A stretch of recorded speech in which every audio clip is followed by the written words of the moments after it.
আজি আমি অসমীয়া যুৱ মঞ্চ নাজিয়া আঞ্চলিক সমিতিয়ে নাজিয়া স্থানীয় ৰাইজক সজাগ কৰিবলৈ মিয়াৰ বিৰুদ্ধে সজাগ কৰিবলৈ আজি আমি নাজিয়া টাউনৰ আশে পাশে আজি ফলক লগাইছোঁ।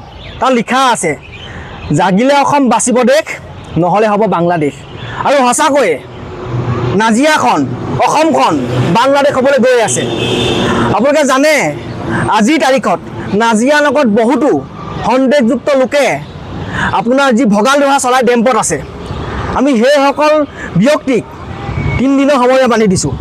তো 3 দিনৰ ভিতৰত যদি নাজিয়া নগৰ যদি ত্যাগ নকৰ তহঁতক য'তেই পাম ঠেং ভাঙি দিশত উটুৱাই দিম, দিশৰ পৰা ব্ৰহ্মপুত্ৰত গৈ পৰি ডাইৰেক্ট বাংলাদেশ পাবিগৈ। একদম স্পষ্ট কথা। আৰু আজি নাজিয়াত এই যিসকলে এইবোৰ আপোনাৰ ভগাল ধৰা চলাই থাকে এইসকল লোকে কি কৰে দিনত চাই ফুৰে আৰু ৰাতি হ'লে চুৰ কৰে।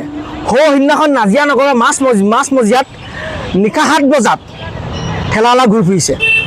এতিয়া আমি ক'ব বিচাৰিছোঁ নিশা 7 বজাত আচলতে তেখেতৰ কাম কি? এই নিশা 7 বজাত যে নাজিয়া নগৰৰ মাছমজিয়াত ঘূৰি ফুৰিছে বস্তু বিচাৰি, নিশা 7 বজাত সিহঁতৰ কাম কি? এহেঁতি আজি নাজিয়া নগৰত চুৰ কৰিছে। কাইলৈ পৰহিলে নাজিয়া আচলতে ওচৰে পাজৰে কোনো মানুহ নথকাৰ সুযোগ লৈ লাগিলে আপোনাৰ খিলঞ্জীয়া হিন্দুৱে হওক মুছলমানেই হওক আমাৰ আই মাতৃসকলক আমাৰ বাই ভনীসকলক ধৰ্ষণ কৰিব। আৰু ধৰ্ষণ কৰি যেতিয়া বাংলাদেশ পলাই যাব তেতিয়া বিজেপি চৰকাৰক অসম পুলিচক গালি পাৰিলে নহ'ব। আৰু এইটো কাৰণে আমি নিজে সজাগ হ'ব লাগিব। আৰু এটা কথা, এই যি আচলতে মিয়া হৈছে এটা ভাইৰাছ। কৰোণা ভাইৰাছটো যেনেকৈ আচলতে আপোনাৰ চাইনাত জন্ম হৈছিলে, এই মিয়া ভাইৰাছটো জন্ম হৈছে বাংলাদেশত। আৰু বাংলাদেশৰ পৰা ৰাতিটোৰ ভিতৰত কাটাতাই পাৰ হৈ আহি এতিয়া আচলতে অসমত বসতি লৈ এতিয়া লাহেকৈ নাজিয়ালৈ আহিছে। এহেঁতি কি কৰিছে 3-4জনমান বিয়া পাতিব, কুকুৰ মেকুৰীৰ নিচিনা সন্তান জন্ম দিব আৰু তাৰপিছত লাহেকৈ ভাড়া ঘৰ ল'ব আৰু 15-20 বছৰ পিছত আমাৰ নাজিয়া মাটি দখল কৰিব। আৰু কেইদিনমানৰ পিছত আমাৰ ঐতিহাসিক কাৰেংঘৰ আমাৰ যিবোৰ মৈদাম আছে তাৰ ওচৰ পাজৰৰ মাটিসমূহ দখল কৰিব। আৰু তাৰ আগতে এটা সন্দেহযুক্ত বাংলাদেশী মিয়া যাব লাগিব।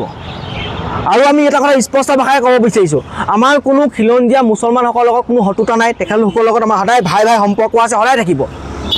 এইখন সংগ্ৰাম আমাৰ উঠি অহা প্ৰজন্মক খিলঞ্জীয়া লোকক এখন বাংলাদেশী মুক্ত অসম দিয়া এখন সংগ্ৰাম। আৰু কেনেবাকৈ যদি আমাৰ খিলঞ্জীয়া আচলতে মুছলমানসকলৰ বাই ভনীক আমাৰ আই মাতৃসকলক যদি বাংলাদেশী মূলৰ মিয়াই যদি খুচৰাই যদি কেনেবাকৈ বাংলাদেশত গৈ যদি বিকি দিয়েগৈ কোন দায়িত্ব ল'ব?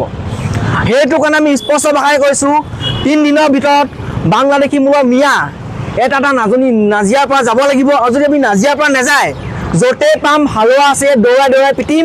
আমাৰ অসমীয়া যুৱ মঞ্চ নাজিয়া আঞ্চলিক কমিটি স্পষ্ট কথা।